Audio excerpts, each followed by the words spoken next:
টাকা দিয়ে অভয়ার বাবার মুখ বন্ধ করতে চেয়েছিল পুলিশ। সরাসরি আঞ্চলিক, জাতীয়, আন্তর্জাতিক সংবাদ মাধ্যমের সামনে প্রকাশ্যে অভয়ার বাবা বললেন, সরাসরি বললেন ডিসি নর্থের নাম। তারপরেও বহাল তবিয়তে তিনি এবং তার বস দুর্বিনীত কমিশনার আর ডাক্তারের ছাত্ররা, আন্দোলনকারীরা, অভয়ার সহকর্মীরা, অভয়ার সহপাঠীরা বলছেন ধর্ষণের বিচার করে 10 দিনের মধ্যে অপরাধীকে ফাঁসি দিতে চেয়ে মমতা বন্দ্যোপাধ্যায় এবং তার দলের আনা যে বিলটা বিধানসভায় পেশ এবং পাস হলো, ওটা আসলে স্রেফ একটা ধাপ্পা।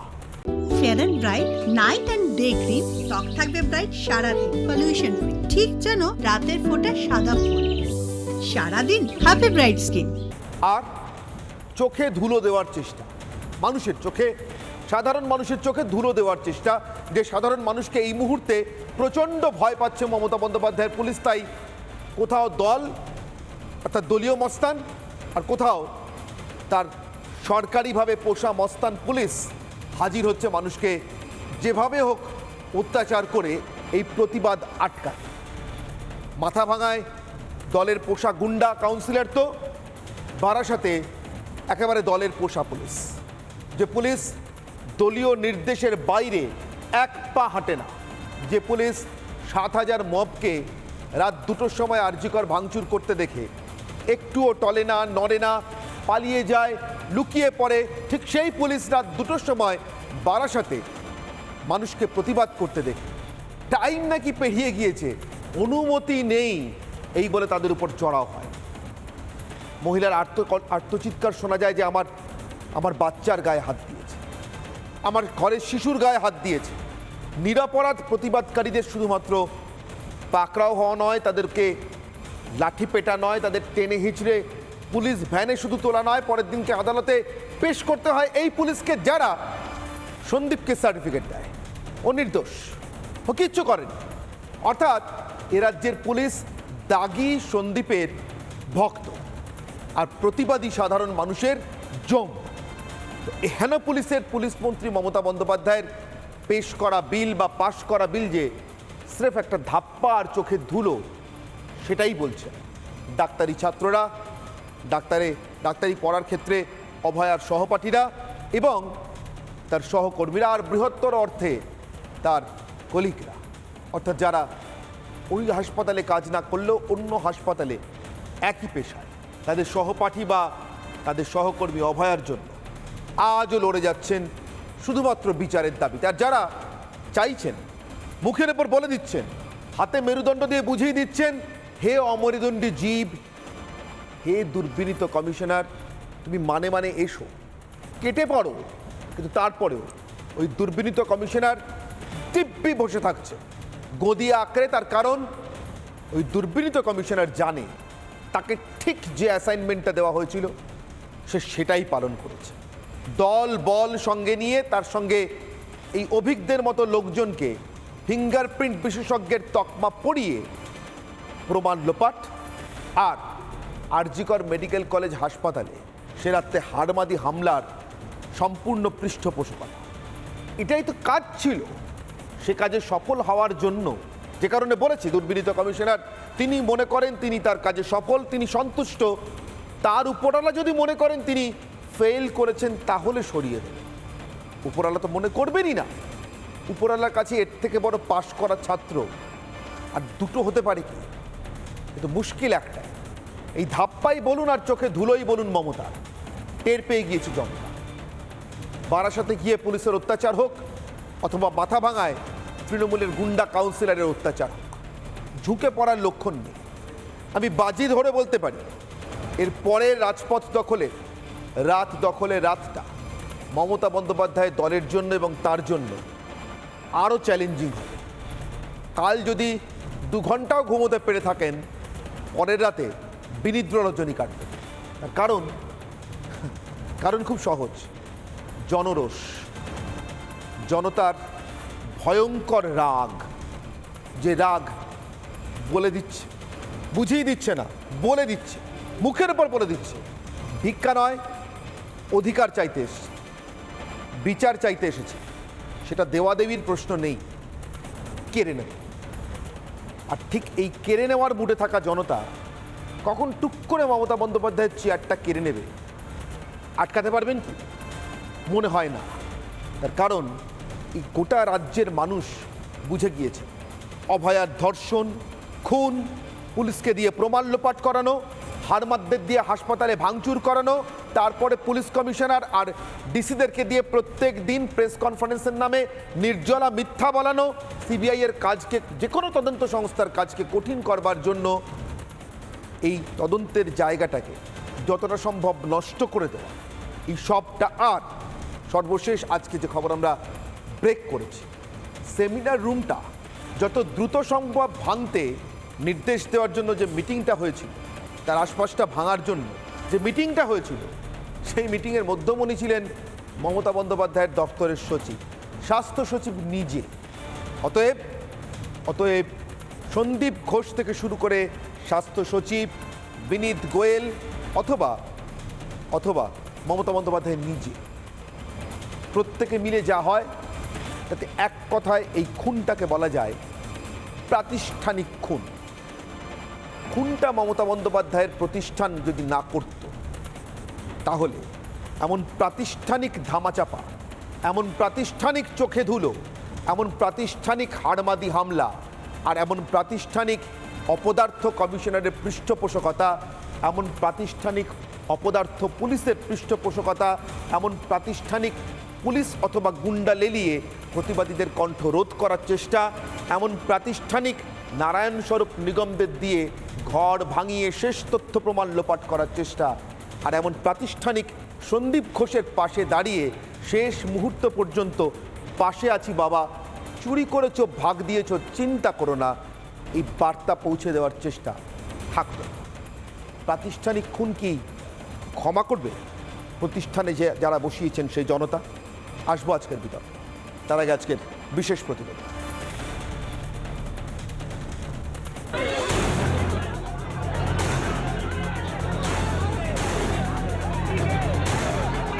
আমরা দেহ দিকে রেখে দিতে চেয়েছিলাম, আমরা দেহটা রেখে দিতে চেয়েছিলাম, কিন্তু এমতো অবস্থায় আমাদের আর কোনো কিছু করার ছিল না।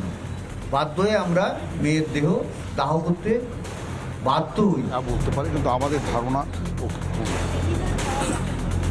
না ওই জায়গাটা। আমার মেয়ে আজকে সেদিন মারা গেছে, শ্মশানের যে খরচ, সেই খরচটা ফ্রি করে দিয়েছে কারা আমরা জানতে পারিনি, কিন্তু আজ পর্যন্ত কেন করা হয়েছে, কেন? আমার মেয়ে আত্মার পর্যন্ত খুব কষ্ট পেয়েছে যে লাস্ট শেষ সময় তো সে ভেবে গেছে যে আমার ভাবি এই কত টাকা ভাবি খরচা করতে পারলো না।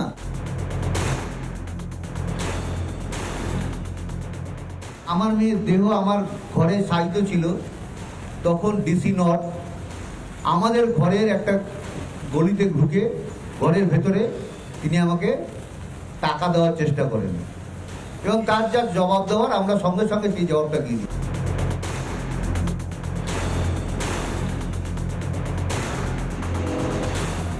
এবং সেমিনার হলে যেখানে বডি পাওয়া গেছিল তার থেকে 40 ফিটের মধ্যে বহিরাগত কেউ আসেননি। যেটা কর্ডন অফ করা যে জায়গাটা ছিল, মানে যেটা 40 ফুটের কথা যেটা আমি বললাম, এর মধ্যে কিন্তু কোনো বহিরাগতর প্রবেশ হওয়া সম্ভব নয়।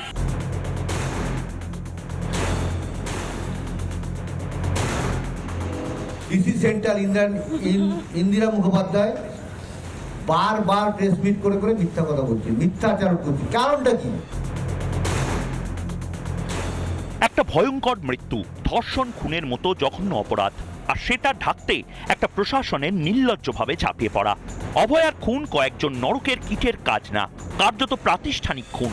অভয়ার বাবা আরও একবার চোখে আঙুল দিয়ে দেখিয়ে দিলেন তার মেয়ে একবার মরেনি, বারে বারে তাকে মারা হয়েছে। এরপরেও বহাল তবিয়তে দুর্বিনীত পুলিশ, এরপরেও হাম বড়াই পুলিশ মন্ত্রীর। গতকাল আমরা যখন রাজপথে, তখন বিধানসভায় মুখ্যমন্ত্রী ধর্ষণ প্রতিরোধ করার জন্য অপরাজিতা বিল পাশ করার কথা বলেছেন। এই বিলটিকে আমরা একটি পপুলিস্ট ধাপ্পাবাজি ছাড়া আর কিছু বলতে পারছি না। স্বাস্থ্য ও কর্মক্ষেত্রে বিশেষত নারী কর্মীদের সুরক্ষা বাড়ানো না গেলে ধর্ষণ কিংবা হেনস্থার ঘটনা একটুও কমবে না। সেই ধরনের কাঠামোগত সংস্কার যা আমাদের 4 নম্বর দাবিতে আছে না করে ধর্ষণ বিরোধী অপরাজিতা বিল নিয়ে আসা আরও একটা আইওয়াস বলেই আমরা মনে করছি। সপাটে জবাব, অরাজনৈতিক জবাব। জনগণের টাকায় বিধানসভা বসিয়ে ভয়ানক প্রহসন চলছে। জনতার চোখে ধুলো দেওয়ার কি মরিয়া চেষ্টা। কিন্তু সবটাই যে আদতে ধাপ্পাবাজি তা টের পেয়েছেন চিকিৎসকেরা। আর তাই ধাপ্পাবাজ ধর্ষকের রক্ষকদের বিচার করতে এবার ময়দানে জনতা। আমরা দেখতে পাচ্ছি এখানে লেখা রয়েছে বড় বড় করে, একেবারে সাদা চক দিয়ে ওরা লিখে রেখেছেন, চোখে রক্ত ছিল, ভুলছি না, ভুলবো না। এই চোখে রক্ত থাকার দৃশ্যটা মনে রেখে, মাথায় রেখেই ওরা প্রতিবাদ করতে নেমেছে। পরবর্তী প্রজন্মের জন্য ছিনিয়ে নেব, এবারে ভিক্ষে করব না, ভিক্ষে করবো না, পরবর্তী প্রজন্মের জন্য বিচার ছিনিয়ে নেব। শুনতে পাচ্ছে এ রাজ্যের দুর্বিনীত পুলিশ, শুনতে পাচ্ছেন পুলিশ মন্ত্রী। এরপরও বিনীত গোয়েল পদে থাকবেন। উনি কি এই ঘটনার পার্সোনালি উনি কি নৈতিক দায়ভার নিচ্ছেন? তাতে উনি উত্তর দিয়েছেন যে উনি নিজের কাজে সন্তুষ্ট, তবে উনার কোনো ঊর্ধ্বতন কর্তৃপক্ষ যদি মনে করে যে তিনি তার কাজে ফেল করেছেন এবং তাকে যদি তার পদ থেকে সরিয়ে দেওয়া হয়, তাহলে সেই দাবিও উনি হাসি মুখে মেনে নেন। এরপরও দুর্বিনীত পুলিশ পুষে পদ আঁকড়ে থাকবেন পুলিশ মন্ত্রী, থাকতে পারবেন তো? পরবর্তী প্রজন্মের জন্য ছিনিয়ে নেব, এবারে ভিক্ষে করব না। রিপাবলিক বাংলা।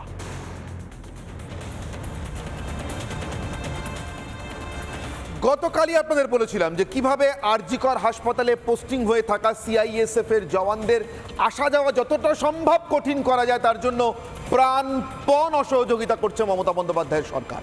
আর এইমাত্র আপনাদেরকে যা বলে শুরু করেছি, প্রাতিষ্ঠানিক খুন কেন দেখবেন আরেকটা নমুনা, প্রাতিষ্ঠানিক হারমাদি হামলার নমুনা সাগর দত্ত মেডিকেল কলেজ হাসপাতালে।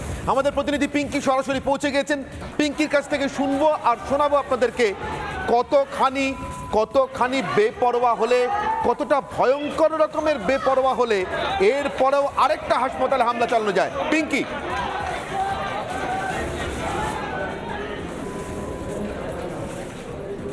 দেখো সাগর দত্ত মেডিকেল হাসপাতালে এই মুহূর্তে তুমি দেখতে পাচ্ছ প্রিন্সিপাল রুমের সামনে বসে পড়েছেন ছাত্রছাত্রীরা, পড়ুয়ারা, চিকিৎসকরা। এবং মূলত তুমি জানো যে কিছুক্ষণ আগে হামলার অভিযোগ উঠছে, গুরুতর অভিযোগ উঠছে। আমি একটু কথা বলবো, ঠিক কি হয়েছিল একটু জানার চেষ্টা করব।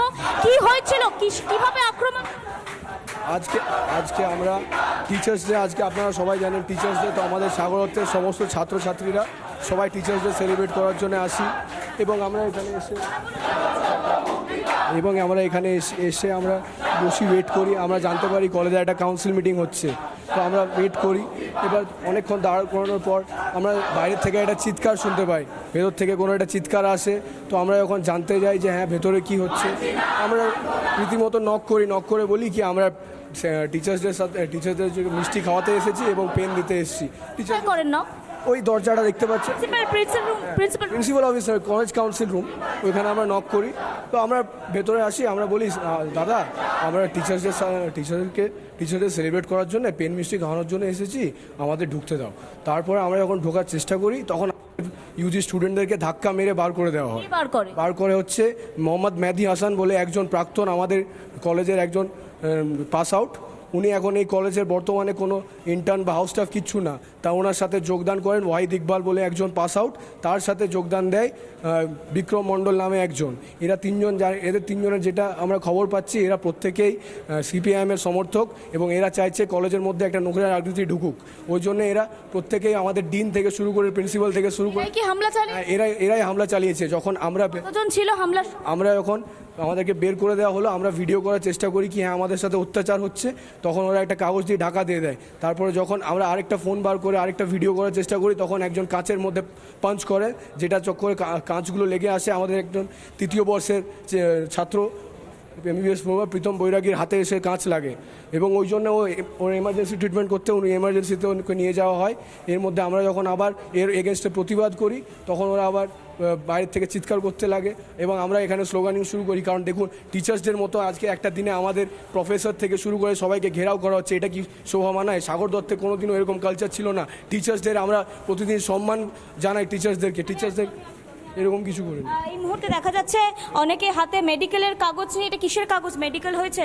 কার হয়েছে এটা? আমাদের যে তৃতীয় বর্ষের MBBS পড়ুয়া আচ্ছা, তাকে ধাক্কা দেওয়া হয়। ঝামেলার মধ্যে ঝামেলার বিরুদ্ধে মধ্যে দেখুন ওখানে হাউস স্টাফ ও পিজিটি দাদারা যারা রয়েছেন, অনেক দাদা ধাক্কা সিনিয়ররা সিনিয়ররা করেছেন। তাদের বাইরের বহিরাগত নাকি এই কলেজ বহিরাগত রয়েছে এবং তার সাথে কিছুই আমাদের কলেজে বহিরাগতরা ঢোকে কি করে? সেটা আমরা বলতে পারবো না কি করে এসছে, সেটা আমাদের প্রশ্ন নয়। আমাদের অধিকার কে দেয়? সিকিউরিটি নিরাপত্তা নেই কোনো বহিরাগতরা? প্রশ্ন আমাদের সেটাই ছিল এবং থাকবে। কলেজের ইন্টারনাল ব্যাপার, যা কিছুই হোক কলেজের বাইরের লোক আসতেই পারে, বাট কলেজের আমি কালকে ছবিটা একটু দেখাই। এই মুহূর্তে দেখা যাচ্ছে প্রিন্সিপাল রুমের বাইরে প্রচুর পুলিশ এই মুহূর্তে দাঁড়িয়ে রয়েছে। পুরো প্রিন্সিপাল রুমের সামনে প্রিন্সিপাল দাঁড়িয়ে রয়েছে, র্যাফ দাঁড়িয়ে রয়েছে এবং বাইরে চিকিৎসক পড়ুয়ারা যারা রয়েছে তারা কার্যত বসে পড়েছে এখানে। এবং তারা যে অভিযোগ করছেন যে আজকে টিচার্স ডে জন্য তারা পালন করতে এসেছিলেন এবং সেই সময় তাদের উপর হামলা চালানো হয় এবং যারা হামলা চালিয়েছেন তারাও বহিরাগত ছিল বলে জানা যাচ্ছে। এই মুহূর্তে তারাও কিন্তু বহিরাগত বলে জানা যাচ্ছে। বহিরাগতরা এসে ঝামেলা চালিয়েছে বা গন্ডগোল পাকায় বলে জানা যাচ্ছে। আমি একটু কথা বলার চেষ্টা করব, আরো যারা বসে রয়েছেন তাদের সঙ্গে কথা বলবো। তুমি দেখতে পাচ্ছ প্রিন্সিপাল রুমের সামনের এই ছবিটা এবং তারা এখানে বসে পড়েছেন। কি অভিযোগ করছেন আপনারা? কি কথা বললেন আপনারা? কিছু কথা হয়েছে? কোনো রেসপন্স এসছে এখনো? দেখুন, আমরা সবাই ইউজি স্টুডেন্ট।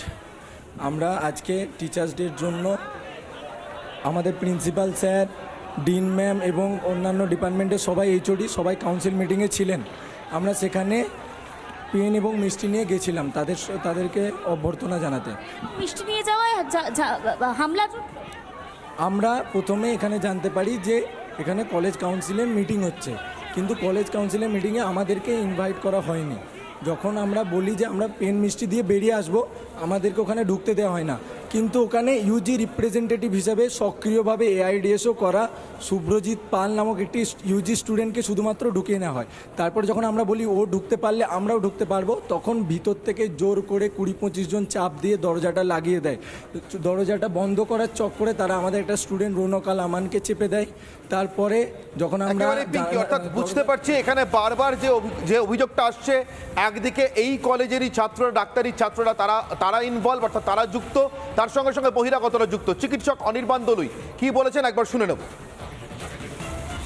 বাইরে থেকে ঘিরে ধরেছে, যখন কলেজ কাউন্সিলের মিটিং চলছিল যোগাযোগ করেছেন এবং খবর দিয়েছেন এবং যারা এটা করেছেন তার ব্যাপারে খোঁজ নিয়ে অবশ্যই তিনি একটা অভিযোগ দায়ের করবেন। হ্যাঁ, সেটা এখনো পর্যন্ত নেই। যতদূর আমরা শুনছি যে পুলিশ পৌঁছেছে বা পৌঁছে গেছে, আমরা আরও আপডেট পেলে নিশ্চয়ই আমাদের জানাবো।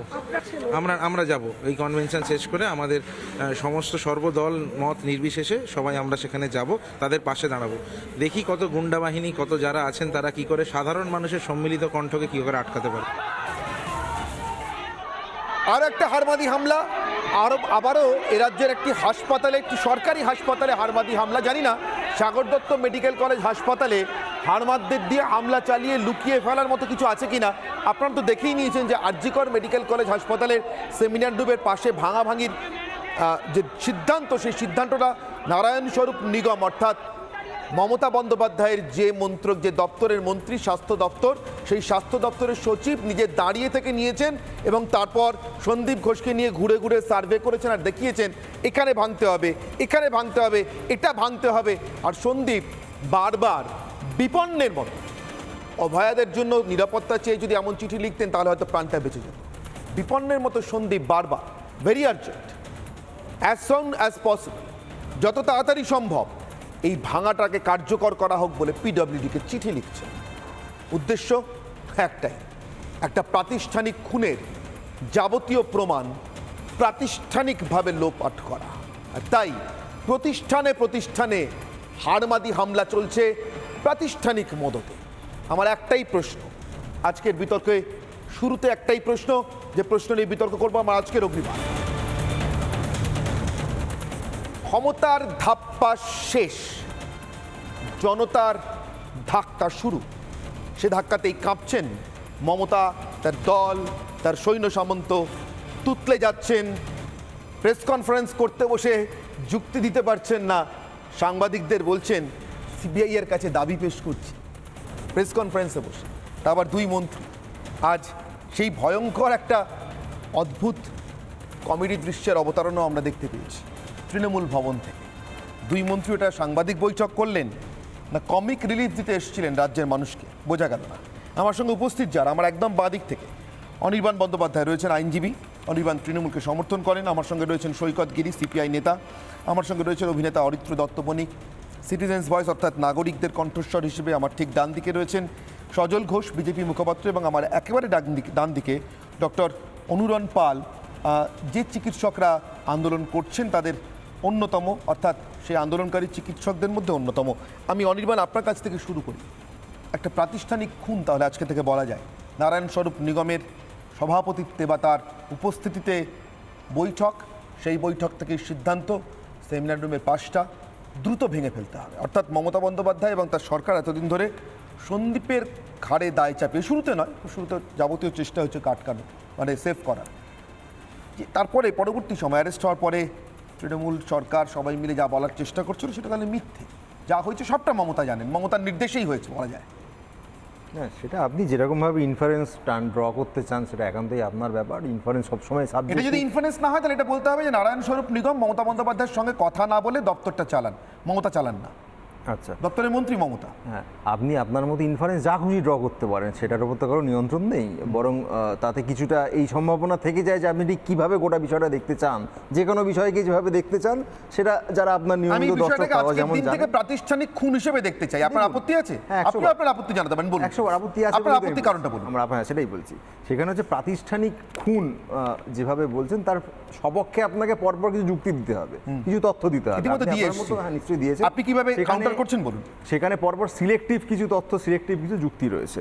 প্রথম কথা হচ্ছে যে এইখানে যে চিঠির কথা বলা হচ্ছে পিডব্লিউডি ডিপার্টমেন্টকে দেওয়া হয়েছে, তারা গিয়ে ভেঙেছে ইত্যাদি, এবং সেখানে স্বাস্থ্য দপ্তরের তরফ থেকে প্রিন্সিপাল, যিনি আরজি করের যিনি প্রিন্সিপাল, প্রশাসনের মাথাও বটে, তিনি বলেছেন, তাকে এটাও পাল্টা বলা হয়েছে বলে আমি সংবাদ মাধ্যমেই জেনেছি যে আপনি যেটা ঠিক মনে করবেন আপনি ডিসিশন নিতে পারেন, কারণ আপনি কলেজটা চালান, আপনি যেটা বলছেন সেটা আপনি করুন। পিডব্লিউডি গিয়ে তার কাজটা কমপ্লিট করেছে বা কমপ্লিট করতে পারেনি, এক্ষেত্রে যে ইমপ্রেশনটা উঠে এসছে যে হ্যাঁ এতে এভিডেন্স হতে পারে যে ট্যাম্পার করা হয়েছে, এই ইমপ্রেশনটা উঠে এসছে, এই ইনসিনুয়েশনটা রয়েছে। সত্যি ট্যাম্পার হয়েছে, ওখানে সত্যি কিছু ঘটেছিল, তার ফলে ভাঙাভাঙির ফলে কিছু মুছে গেছে কিনা তার নির্দিষ্ট উত্তর না পাওয়া পর্যন্ত আপনি যেটা ধরে নিতে চাইছেন সেটা ধরে নেওয়াই। কারণ আজ বোধহয় 23তম দিন বা 24তম দিন যে প্রশ্নগুলি নিয়ে আমরা লাগাতার মিডিয়া ইনভেস্টিগেশন এবং মিডিয়া ট্রায়াল করে চলেছি, তার একটি প্রশ্নেরও কোনো রকম উত্তর দেওয়া দূরে থাক, প্রশ্নটা যে ভ্যালিড এইটুকু অবধি যারা তদন্ত করছেন সেই সিবিআই তারা বলছেন না। তারা তো এইটুকু বলতে পারতেন। বিনীত গোয়েল নিজে যখন বলেছিলেন যে আমরা যা যা করেছি ঠিক করেছি, সিবিআইয়ের হাতে সবটা দেওয়া আছে, যদি ভুল করে থাকি সিবিআই আমাদের ধরবে, বা ধরবে ইন দ্য সেন্স আমি ইয়ে করার কথা বলছি না, ধরবে মানে তাদেরকে পয়েন্ট আউট করবে, দেখিয়ে দেবে যে হ্যাঁ ভাই কলকাতা পুলিশ তুমি এই অন্যায়গুলো করেছো। আজ 23তম দিন বা 22তম দিনে দাঁড়িয়েও সিবিআই এর তরফ থেকে অন্তত সেইটুকু কেন এলো না যে হ্যাঁ কলকাতা পুলিশ অন্যায় করেছে, এরা এরা এরা এরা এই করেছে বা এভিডেন্স ট্যাম্পার ইত্যাদি, সেইটুকু তো তারা বলতে পারতো। তারা কেন এই মিডিয়া ট্রায়ালটাকে, মিডিয়া স্পেকুলেশনটাকে তারা অ্যালাউ করছে? এটার একটা সম্ভাব্য উত্তর আমি বলতে পারি। কেন রাজ্যের সরকার ডিসি নর্থকে এখনো গ্রেফতার করাচ্ছে না? আচ্ছা, কিসের ভিত্তিতে করাবে? অভয়ের বাবা বলেছেন টাকা দিতে গেছিলেন ডিসি নর্থ। বলেছেন ঠিক, এটা যেমন তিনি বলেছেন ডিসি নর্থ, যেটা বলে শুরু করলাম আমি বলছি ডিসি নর্থ বলেছেন এটা হয়নি, যা হয়েছে বলেননি কিছু। হ্যাঁ, আপনি দেখান আমাকে ডিসি নর্থ বলেছেন, ডিসি নর্থের তরফ থেকে বলা, না কেউ বলেন তরফ থেকে ভিডিওটা অনির্বাণ কেউ বলেননি। আমি আবারও বলছি আমি আবারও বলছি পুলিশ ডিপার্টমেন্ট থেকে, অনির্বাণ আপনি একটু মন দিয়ে শুনুন, পুলিশ ডিপার্টমেন্ট থেকে কেউ বলেননি, বলেছেন সংবাদ মাধ্যমে যিনি পুলিশ ডিপার্টমেন্ট চালান না, আপনাদের এখানেই বলেছেন শশী পাজা যিনি পুলিশ ডিপার্টমেন্ট চালান না। বিনীত গোয়েল বলার চেষ্টা করেছেন, শুনুন, বিনীত গোয়েল একটা ভিডিও দিয়ে বলার চেষ্টা করেছিলেন যেটা আমার মতে ক্রিমিনাল অফেন্স, তার কারণ তিনি সেই ভিডিওটার সোর্স উল্লেখ করেননি। অনির্বাণ আপনি ল প্র্যাকটিস করেন, ভুল হলে আমাকে ধরিয়ে দেবেন। একজন রেপ ভিকটিম, তিনি জীবিত থাকুন অথবা নিহত হন বা সাধারণ প্রাকৃতিক নিয়মে মারা যান, তার পরিবারের কারোর যদি ভিডিওগ্রাফি করতে হয় তাহলে তার উদ্দেশ্য বলতে হয়। এটা করতে পারে তিনজন: এক, পুলিশ বয়ান রেকর্ড করবার সময়; দুই, কোনো ম্যাজিস্ট্রেট বয়ান রেকর্ড করবার সময়; এবং তিন, মিডিয়া নিজেদের নাম পরিচয় দিয়ে তাদের ইন্টারভিউ নিয়ে তাদের মুখ এবং সমস্ত পরিচয় ব্লার করে সেটা টেলিকাস্ট করবার সময়। আপনি বলুন, বিনীত গোয়েল যে ভিডিওটা দেখানোর চেষ্টা করেছিলেন, যেটাকে পুলিশ কমিশনার বলছেন এটা ভাইরাল ভিডিও, যে পুলিশ ভিডিওর সোর্স যাচাই না করে খবরের সোর্স যাচাই না করে সোশ্যাল মিডিয়ায় পোস্ট করার জন্য 15 জন ব্লগারকে ডেকে পাঠান, সেই পুলিশের দুর্বিনীত কমিশনার ভাইরাল ভিডিও বলে রেপ ভিকটিমের ফ্যামিলির বক্তব্য চালিয়ে দেন, টাকা দেওয়া হয়নি, 15 দিন পুরনো বক্তব্য, অথচ বলেন না ভিডিওটার সোর্স কি বা আদৌ ওটা ফেক কিনা। যদি ওটা ফেক ভিডিও হয় তাহলে এই ফেক ভিডিও কলকাতা পুলিশ বলছে না কেন ওটা ফেক ভিডিও? যদি এই ফেক ভিডিও হয়, প্রশ্নটা কলকাতা পুলিশের দেওয়া ভিডিওর ক্ষেত্রে উঠতে পারে, আপনাদের দেওয়া ভিডিওর ক্ষেত্রে উঠতে পারে না কেন? কি করে আপনারা যখন অমিত কি করে মালব্যর দেওয়া ভিডিও চালান? আরে আমি অমিত মালব্যর কথা ছেড়ে দিন, আপনি আমাকে অভয় বাবার কথা বলুন। অমিত মালব্যর দেওয়া ভিডিও চালান না না, এই অভয়ের বাবা বলেছেন ডিসি নট টাকা দিতে গেছিলেন, এই ভিডিওটা ফেক, অনির্বাণ চলতে পারে না। এই ভিডিওটা ফেক।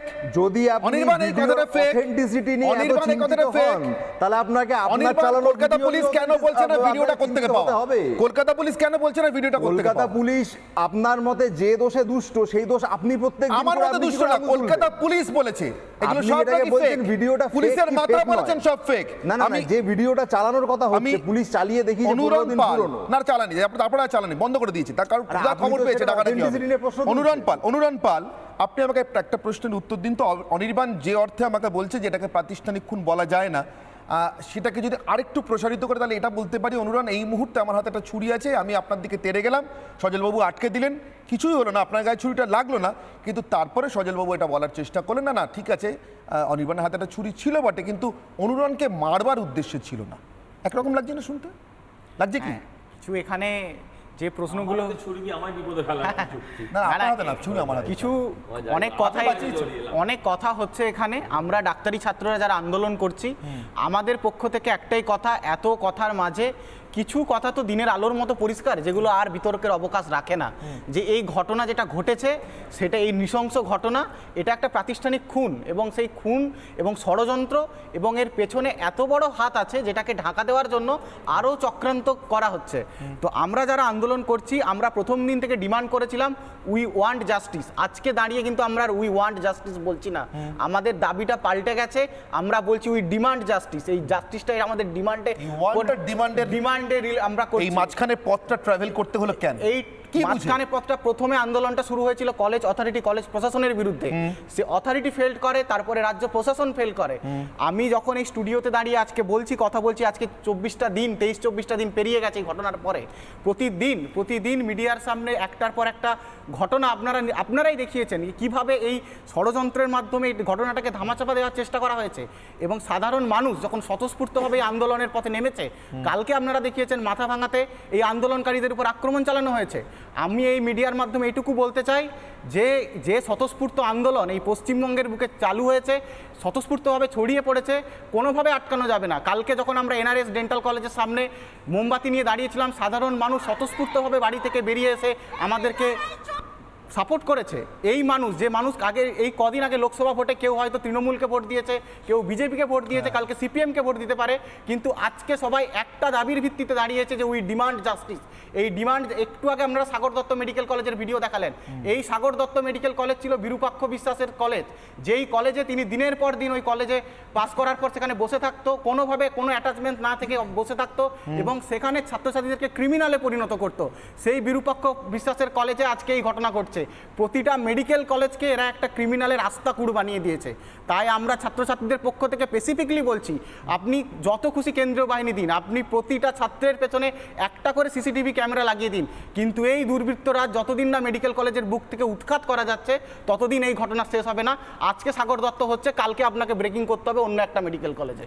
অর্থাৎ হারমাদি হামলা চলবে। অনির্বাণ, আমি সবাইকে একবার করে সুযোগ দিয়ে তারপর না প্লিজ আমি নেব প্রশ্ন। আপনি হাত তুলেছেন, আমার মনে থাকবে, আমি নেব প্রশ্ন। আমি তার আগে একটু অরিত্র কাছে আসি। অরিত্র, কালকে যে কায়দায় এই প্রতিবাদী মহিলাদের মধ্যে একজন আমাকে বলেছেন ভিক্ষা চাইতে আসিনি, ছিনিয়ে নেব, আমার মনে হয় তারপরে ঠিক ওনার কণ্ঠস্বর শুনেই নয়, কিন্তু ওনাদের মুডটা বুঝেই সম্ভবত মাথা ভাঙার হামলা, তারপরে বারাসাতে পুলিশের এই দাদাগিরি মস্তানি, আর তারপরে এই যে সাগর দত্ত মেডিকেল কলেজ, আমার মনে হয় এই রাজ্যের ভাগ্য এখন দুটো দিকে দুলছে। হয় এটা হারমাদরা শাসন করবে, অথবা এটা মানুষ শাসন করবে, মানুষের মানে সভ্য সমাজের নিয়ম অনুযায়ী শাসিত হবে।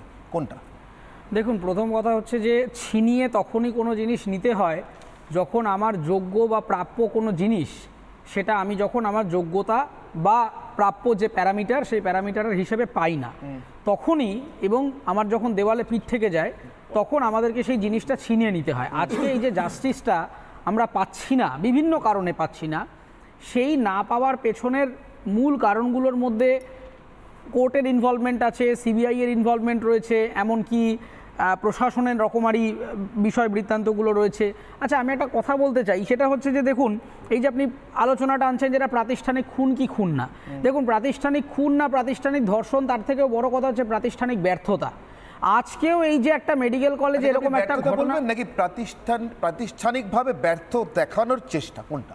না দেখুন, ব্যর্থ দেখানো। আচ্ছা, আপনি ভাবুন একবার অরিত্র, আপনি তো একজন শিক্ষিত নাগরিক, আপনি অভিনয় করেন ঠিক আছে, কিন্তু আপনি আইন নিয়েও চর্চা করেন। আপনি ভাবুন তো, নারায়ণ স্বরূপ নিগম রাজ্যের স্বাস্থ্য দপ্তরের সচিব যে বৈঠকে উপস্থিত থেকে সিদ্ধান্ত হয় এবং তারপরে এই দাগি সন্দীপ তারা দিতে থাকে ঘরটা ভাঙো ঘরটা ভাঙো ঘরটা ভাঙো, সেই বৈঠকটাকে আপনি স্বাস্থ্য সচিবের নির্দেশ দেওয়া বৈঠক বলবেন কি বলবেন না?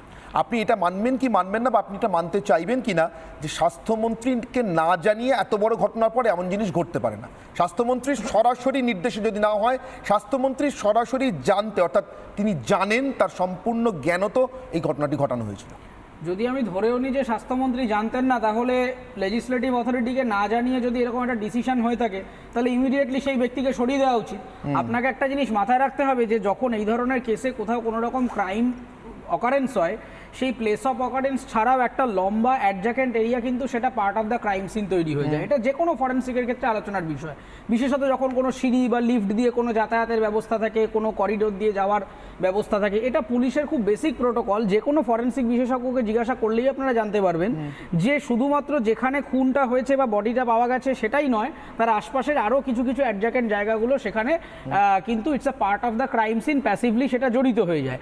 কিন্তু তারপরেও সেখানে কিভাবে এই লোকগুলি ঢুকে গেল, ভাঙচুর করলো, অথবা এই দেওয়াল ভাঙার কাজ শুরু হয়ে গেল, তার মানে তো খুব স্পষ্ট হয়ে যাচ্ছে যেটা প্রশাসনিকভাবে এটা তারা চেয়েছিল যে ওখানে কিছু একটা জিনিস হোক। এবার যদি না হয়ে থাকে, তখন তো সিবিআই আসেনি, তাহলে তখন আপনারা কেন প্রপার ক্রাইম সিনটা প্রোটেক্ট করতে পারেননি?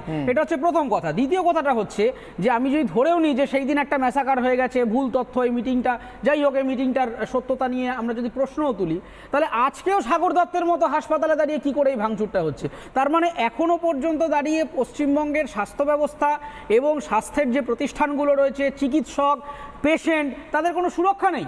আজকে এরকম 100-200 লোক, যদি সে সিপিএম না তৃণমূল না বিজেপি, সেটা আমার কনসার্ন না, ওখানে হাসপাতালের মধ্যে ঢুকে ভাঙচুর করছে, কাজ ভাঙছে, করছে, তাহলে শুধুমাত্র তো ওখানকার ছাত্রছাত্রী বা চিকিৎসকদের সুরক্ষা না, পেশেন্টরা রয়েছে, পেশেন্ট পার্টি রয়েছে, তাদের কোনো প্রাইভেসি নেই, তাদের কোনো মানে লাইফ সিকিউরিটির ব্যাপার নেই। প্রত্যেকটা হাসপাতালের সুরক্ষাটা কে দেবে? এখানে তো সিবিআই নেই, এখানে তো সুপ্রিম কোর্ট নেই, এটা তো রাজ্য সরকারের সুরক্ষাটা দেওয়ার কথা। আসলে প্রাতিষ্ঠানিকভাবে রাজ্য সরকার সুরক্ষা দিতে ব্যর্থ। একটা করাপশনকে ঢাকতে গিয়ে, একটা মিথ্যে বা ভুলকে ঢাকতে গিয়ে আরো 10টা ভুল এবং মিথ্যের তাই না অরিত্র, শুধু তাই না, আমি চিকিৎসকদের কথা ধার করেই বলছি, এতটা ধাপ্পাবাজ এবং বুজরুক এই সরকার যে এরপরে দলের মন্ত্রীদের, সরকারের মন্ত্রীদেরকে দিয়ে দলীয় দপ্তর থেকে সাংবাদিক বৈঠক করিয়ে মানুষের সামনে প্রমাণ করার চেষ্টা করে দায়টা সিবিআই এর। কীভাবে দেখাচ্ছি। তবে ব্রাত্য বসু আজকে যা বলেছেন, যা করেছেন, আজকে শিক্ষক দিবস, সম্ভবত ওনার শিক্ষকের নাম কালিদাস, যে কালিদাস ছড়া লিখেছিলেন, নেই তাই খাচ্ছ, থাকলে কোথায় পেটে, বলেন কবি কালিদাস পথে যেতে যেতে। আমার মনে পড়ছিল বারবার আজকে কালিদাসের কথা। কালিদাসের ছাত্র না হলে এমন ডিমান্ড করা যায় না। কেন বলছি একবার নিজেরা শুনুন। ভারতীয় জনতা পার্টি তারা কলকাতা পুলিশের দেহ তথ্যকে চ্যালেঞ্জ করে বলেছে যে এখানে প্রমাণ লোপাট করা হয়েছে। কি প্রমাণ লোপাট করা হয়েছে? তাহলে কেন সিবিআই এটা কারোর সঙ্গে বিস্তারিত বিবরণ ভাগ করে নিচ্ছে না? যদি কেউ সিবিআই এর মতো এক সর্বোচ্চ তদন্তকারী সংস্থা যারা প্রমাণ লোপাট করলো, ওটাকে ডিস্টর্ট করলো, সেই অপরাধীদের তারা এখনো কেন খুঁজে বার করলো না, বা তাদের সম্পর্কে কোনো প্রাথমিক সন্দেহভাজনের তালিকা আমাদের হাতে তুলে দিতে পারলো না? কেন তাদের আইনের আওতায় তাদের এখনো আনতে পারলো না? কি লোপাট করা হলো, কারা করলো, কেন করলো, সেটা সম্পর্কে অন্তত কিছু বলুক, বা এইটা অন্তত নিশ্চিত করে বলুক যে এইটা লোপাট করা হয়েছে। সজয়বাবু, একসময় নৈয়ায়িকরা এরকম তর্ক করতেন, বুঝলেন, তর্কে জেতার জন্য। কেউ হয়তো বললো যে এটি নেই, নৈয়ায়িক বললেন তাকে, যেটি নেই সেটি আমাকে একবার দেখাও, যেটি নেই সেটি কিভাবে নেই সেটা আমাকে দেখাও। আমার একদম মনে হচ্ছিল আদর্শ কালিদাসের ছাত্র। আমি বুঝতে পারি কি লোপাট করা হয়েছে সেটা উনি দেখতে চান। লোপাট করার পর খারাপ লাগে যে ইনি, আমি যে কলেজে পড়তাম উনি সেই কলেজের অধ্যাপক ছিলেন, কপাল ভালো ওনার ক্লাসে আমায় যেতে হয়নি। আমি একটা কথা বলি যে উনি যে কথাগুলো বললেন, সেই কথাগুলো যদি ঠিকভাবে ওনার কথাগুলো যেগুলো ওনার গ্রিভান্স সেগুলো যদি ফলোড হতো, তাহলে মমতা ব্যানার্জিকে জেলে থাকতে হতো। কারণ যে প্রমাণগুলো লোপাট হয়েছে, যারা লোপাট করেছে, আরে তো ভাই পুলিশ বলো, স্বাস্থ্য বলো, তার সব কিছুর মাথায় মুখ্যমন্ত্রী। দেখুন, আমি এগুলোর মধ্যে যাব না। হ্যাঁ, মন্ত্রী হয়েছেন ঠিক কথা, হ্যাঁ, হবুচন্দ্র রাজার দেশে গবুচন্দ্ররা মন্ত্রী হয়েছে, আমি ওই নিয়ে আলোচনা করব না। আমি কতগুলো বিষয় আলোচনা করি, সেটা হচ্ছে এই যে ডিসি নর্থের কথায় আপনারা আলোচনা করছেন যে ডিসি নর্থকে সরিয়ে দেওয়া হয়নি কেন। আমি বলছি যে মেয়েটির বাবা লক্ষ লক্ষ শুধু টিভির মাধ্যমে, মেন স্ট্রিম মিডিয়ার মাধ্যমে দেখেছে তা নয়, মুখ ঢাকা ছাড়াও বহু মোবাইলের ক্যামেরায় তিনি বন্দী হয়ে গিয়েছেন, যেখানে তাকে ব্লার করা যায়নি।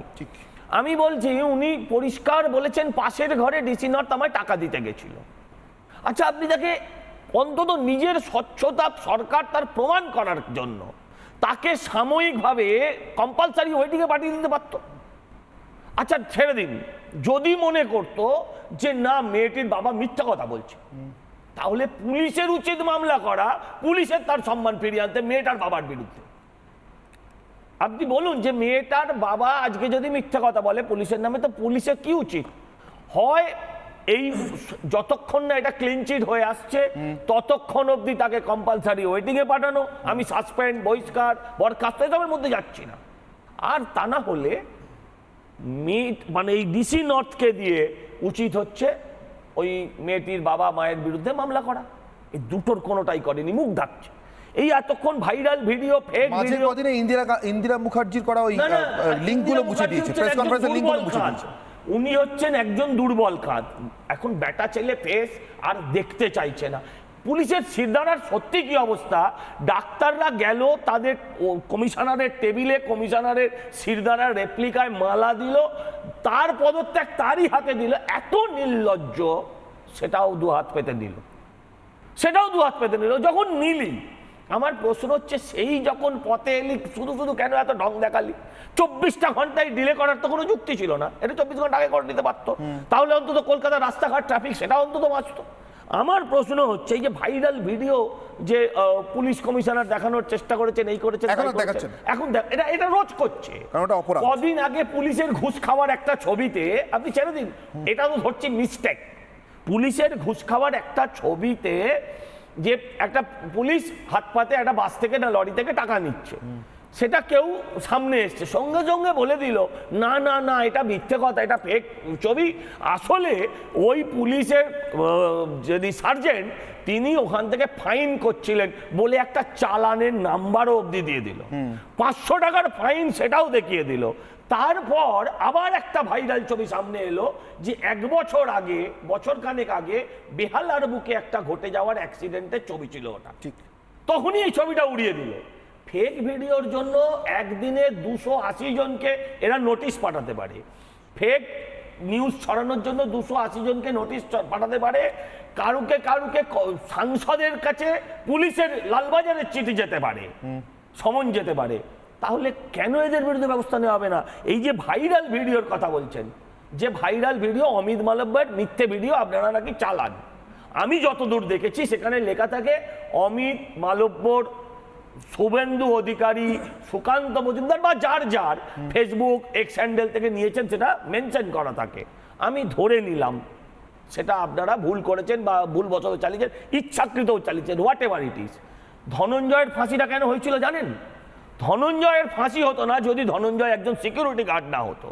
বিচারক তার বিচার মানে দেবার সময়, ভার্ডিক্ট দেবার সময় লিখেছিলেন বিরলের মধ্যে বিরল এই কারণে, কারণ একজন রক্ষী যার কাজ ছিল রক্ষা করা, সেই রক্ষক যখন ভক্ষক হয়েছে তখন তাকে ফাঁসিতে দেওয়া উচিত।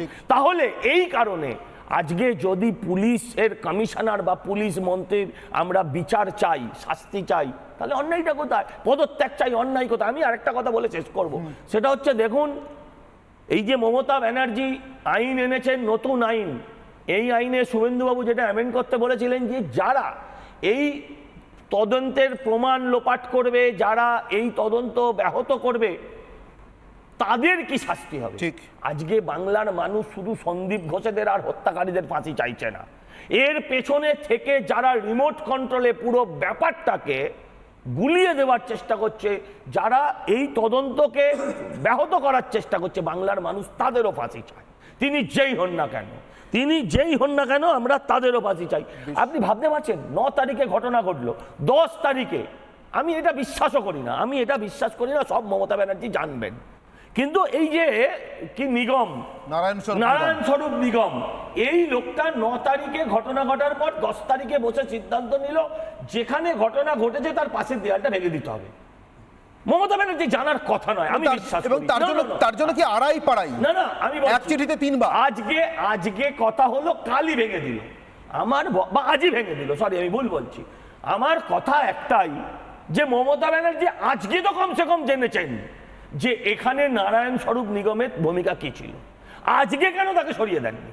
ঠিক, এটাই তো মমতা ব্যানার্জির দোষ। আমার এখান থেকে সৈকতগিরির কাছে প্রশ্ন। সৈকত, এত কিছুর পরেও কলকাতা পুলিশ, আমার ভাবলেও অবাক লাগছে, তারা ওই ভিডিওটা কেন শ্যুট হয়েছিল, কেন একজন রেপ ভিকটিমের পরিবারের কারোর ভিডিও কেউ শ্যুট করেছে যেটার সোর্স জানা যাচ্ছে না বা উদ্দেশ্য জানা যাচ্ছে না, সেটা জানার চেষ্টা না করে একদিকে ফেক ভিডিওর অভিযোগে মানুষকে নাকাল করা, নাগরিককে নাকাল করা, নিজেরা কার্যত একটা ফেক ভিডিও অথবা কোনো ম্যালাশিয়াস ইন্টেনশনে তৈরি করা ভিডিও, সেইটাকে সামনে এনে গা বাঁচানোর চেষ্টা করছে, ডিসি নর্থকে অ্যারেস্ট বা জিজ্ঞাসাবাদের সম্মুখীন না করে। সৈকত, আমি বলছি মমতা বন্দ্যোপাধ্যায় যতই কাঁপুন আর যতই পুলিশকে দিয়ে আর দলের মস্তানকে দিয়ে করান না কেন, আটকাতে পারবেন সাধারণ মানুষের এই রাগ, এই রোষ?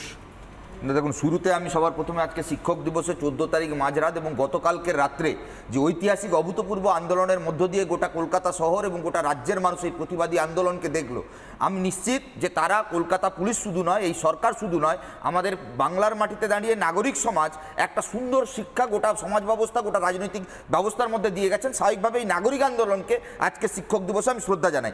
আপনার প্রশ্নের উত্তরে আসি। দেখুন, সবার প্রথমে আমি এটা মনে করি না যে কলকাতা পুলিশ বা পুলিশ দপ্তরে এই গুটিকত কয়েকজন চটিচাটা পুলিশ অফিসারের জন্য পুরো পুলিশ দপ্তরটা ওকে, একদমই নয়। আমি বলছি এই যে ভিডিও, ফেক ভিডিও, তাহলে তো সবার প্রথমে ওই ইন্দিরা দেবীকে অ্যারেস্ট করা উচিত। উনিই তো দেখিয়েছিলেন যে অভিকবাবু নাকি ফিঙ্গারপ্রিন্ট এক্সপার্ট। দেখুন, এই তথ্যের মধ্যে আমি যাবো না। এইগুলো ডাইলুট করার জন্য কলকাতা পুলিশ মার্কেটে নেমেছে। মাথাভাঙায় তৃণমূলে কিছু দালাল গুন্ডা বদমাইশ মাতাল নেমে গেছে, বারাসাতে কিছু লোকাল থানা গুন্ডা নেমে গেছে, গড়িয়াহাটে কিছু 20 টাকা দেশি ভাউচার ভাড়াটে সব তৃণমূলী কর্মীরা নেমে গেছে গতকাল রাত্রে। আমি এই আলোচনার মধ্যে গিয়ে আসল ইস্যুকে ডাইলুট করবো না। আমার বক্তব্য খুব গুরুত্বপূর্ণ। আমি বলছি অভিক আর বিরূপাক্ষ 21শে জুলাই টিএমসিপির মঞ্চে বসেছিল এবং এই অভিক এবং বিরূপাক্ষর অডিও রেকর্ডিং ভাইরাল হচ্ছে, যেখানে বলছে 300 ছেলে নিয়ে ঢুকিয়ে দেবো, পুরো বয়েজ হোস্টেল ভেঙে গুড়িয়ে দেবো। আগের তাপস পালের কথা, বাড়িতে বাইরে থেকে ছেলে ঢুকিয়ে রেপ করে দেবো, তৃণমূলী কালচার, টিএমসিপি কালচার। 2, আমি বলছি অভিক, এই বিরূপাক্ষ, এই সন্দীপ, এরা আনন্দিত হয় তৃণমূল জিতলে সবুজ আবির খেলে। সন্দীপ বাবুকে প্রাইজ পোস্টিং দেয় মাননীয় মুখ্যমন্ত্রী। আর এই যে পিডব্লিউডি নোটিফিকেশন আপনারা নিশ্চিতভাবে দেখিয়েছেন, আমি এই কারণে এটা বারবার করে ইম্পর্টেন্ট হিসেবে দেখাচ্ছি। এই পিডব্লিউডি নোটিফিকেশনে একটা লাইন আছে যেটা 10 তারিখ লেখা হচ্ছে, you are hereby requested to do the needful immediately as per demand of the resident doctor of RGKMCH। তার মানে ইমিডিয়েটলি 10 তারিখে, 9 তারিখে ধর্ষণের পর 10 তারিখে বলা হচ্ছে ইমিডিয়েটলি এটাকে রিপেয়ার করাতে হবে। ইমিডিয়েট আছে, আর্জেন্ট আছে, আর্জেন্ট আছে। এবং সেকেন্ড প্যারা আরো গুরুত্বপূর্ণ, বলছে the issue is already discussed and resolved in the meeting with the principal secretary, department of health and family welfare, government of West Bengal. ডিপার্টমেন্টের মাথায় কে বসে আছে? নারায়ণ স্বরূপের স্বরূপটা জানতে চাই। নারায়ণ স্বরূপের অনেক স্বরূপের বাইরে আসল স্বরূপের কাছে আমি যাচ্ছি। 2, director of medical education, department of Health and Family Welfare, Government of West Bengal, today in the boardroom of RGKR। তার মানে স্বাস্থ্য দপ্তর, পরিবার কল্যাণ দপ্তর, তার মাথায় যিনি বসে আছেন স্বাস্থ্যমন্ত্রী। আমি বলছি এই মাথায় যারা বসে রয়েছে তাদের ঘাড়ে একটাও মাথা নেই। 14 তলার নবান্নের স্বাস্থ্যমন্ত্রী ইশারা ছাড়াই আমি ঠিক এই কথাটাই বলতে চাইছিলাম। আপনারা প্রতিষ্ঠানিক খুন, এই ক্যাপশন চেঞ্জ করুন। বাংলার মানুষ বলছে, জেনে গেছে জনতা, এই আসল খুনের তথ্য প্রমাণ লোপাটের পেছনে আছে 14 তলার নবান্নের স্বাস্থ্যমন্ত্রী মমতা। বেশ, প্রাতিষ্ঠানিক খুনও নয়। সৈকতগিরি বলছেন আরো নির্দিষ্ট করে মুখ্যমন্ত্রীর কথা। এটুকু অন্তত ঠিক, মুখ্যমন্ত্রী স্বাস্থ্যমন্ত্রী মমতার দপ্তরের সচিব তিনি না থাকলে, তিনি ওই বৈঠকে না থাকলে ওই ঘরটা ভাঙার নির্দেশ হতো না, এবং তিনি থেকে নির্দেশটা দিয়েছেন মানে মমতা বন্দ্যোপাধ্যায় জানেন, আইনের চোখে তো জানেন বটে। এবার সে আইন তার কাছ থেকে কিভাবে জানার চেষ্টা করবে, আদৌ করবে কিনা তাদের বিষয়। প্রাতিষ্ঠানিক খুন কিনা জানতে চেয়েছিলাম আপনাদের কাছেও, প্রশ্ন ছিল, আপনারা কি উত্তর দিয়েছেন ফেসবুকে। জনরোষে টলছে মমতার গদি, জিজ্ঞাসা করেছিলাম, উত্তর এসছে ফেসবুকে 96% বলেছেন হ্যাঁ, 4% বলেছেন না। চোখ রাখবো এক্স হ্যান্ডেলের পরিসংখ্যানে। এখানে 90% বলছেন হ্যাঁ এবং 10% মানুষ বলছেন না। প্রশ্ন একই ছিল, জনরোষে টলছে মমতার গদি। এবার ইউটিউবে পরিসংখ্যান, 1 ঘন্টায় 36,000 মানুষ ভোট দিয়েছেন, তার মধ্যে 92% বলেছেন হ্যাঁ এবং না বলেছেন 8%। অর্থাৎ এ রাজ্যের মানুষ ধরে ফেলেছেন ধাপ্পা কোনটা। তারপর তারা ধাক্কা দিতে শুরু করেছে। হাসপাতালে হাসপাতালে, মোড়ে মোড়ে, গলিতে গলিতে হারমাদি হামলা চালিয়েও মমতা বন্দ্যোপাধ্যায় সে ধাক্কা সামলাতে পারবেন না। পৃথিবীর কোনো স্বৈরাচারী শাসক পারেনি, মমতাও পারবেন না, গ্যারেন্টেড। শেষ করছি অনির্বাণের রবিবার, সঙ্গে থাকুন রিপাবলিক বাংলা।